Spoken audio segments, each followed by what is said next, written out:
asal-usul Selat Bali.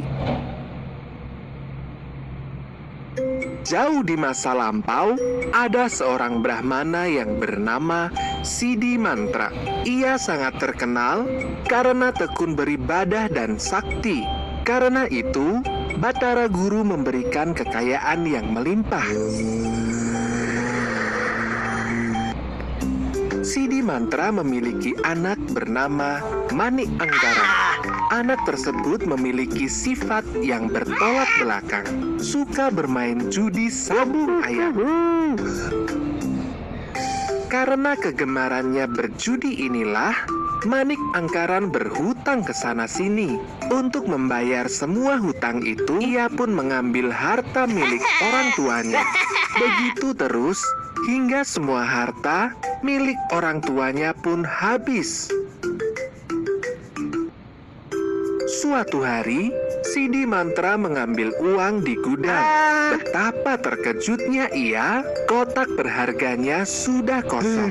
Kemudian, ia memperingatkan Manik agar tidak berjudi lagi. Manik memohon kepada ayahnya untuk melunasi hutangnya yang banyak. Sidi Mantra bertapa, memohon petunjuk dari Batara Guru. Dia mendapat petunjuk agar pergi ke Gunung Agung untuk menemukan harta yang dijaga oleh naga Besuki. Untuk memanggilnya, Batara Guru memberikan sebuah genta. Setelah perjalanan panjang, ia sampai di kawah Gunung Agung.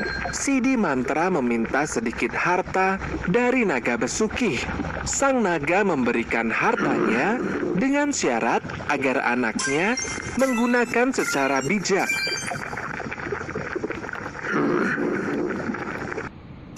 Tapi, janji tinggallah janji.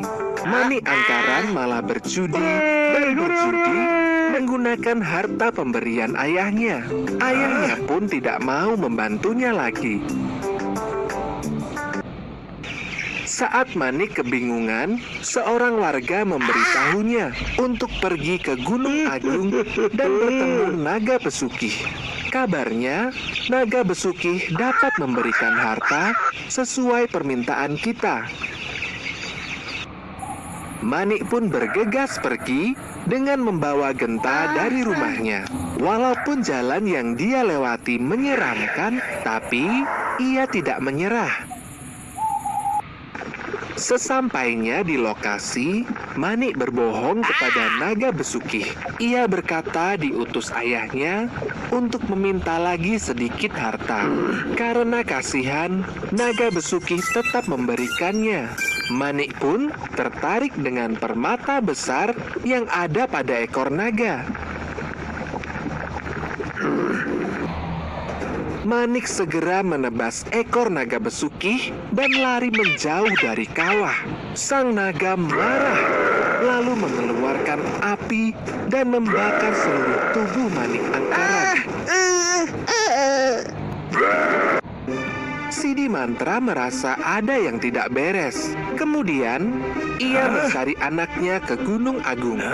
Benar saja, di tengah jalan, ia melihat anaknya tergeletak dan tidak bergerak. Di sampingnya, tergeletak potongan ekor sang naga.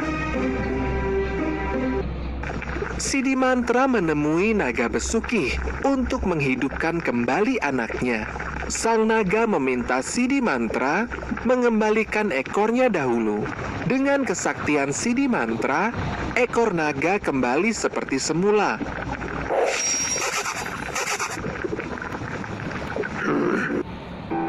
Naga Besuki memenuhi janjinya dan Manik Angkaran hidup kembali. Sidi Mantra pun kemudian membuat garis dengan tongkatnya. Dari dalam tanah, keluar air yang melimpah dan memisahkan Sidi Mantra dengan Manik Angkaran. Sidi Mantra membelah daratan menjadi dua, yaitu Pulau Jawa dan Pulau Bali. Orang-orang mengenal laut di antara dua pulau itu sebagai Selat Bali.